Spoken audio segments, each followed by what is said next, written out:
ธุเด้ออันว่ากายานี้ให้มีแต่ความสุขสัพพทุกแนวใดให้หลีกหนีไกลเว้นเห็นขวงขันพุ้ยไผ่พญาทางยามากางความไว้ให้ไกลข้างหางคิงลิงนั้นเด้อเจ้าผู้ลิงเบิ่งน้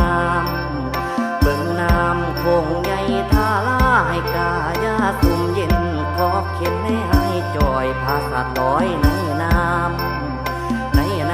ลอยไปสะลอง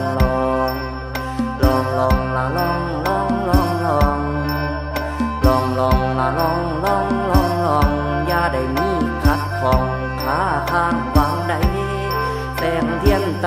ใส่ส่องนำทางว่างผาศาสตร์ลงลอยลองไหลใน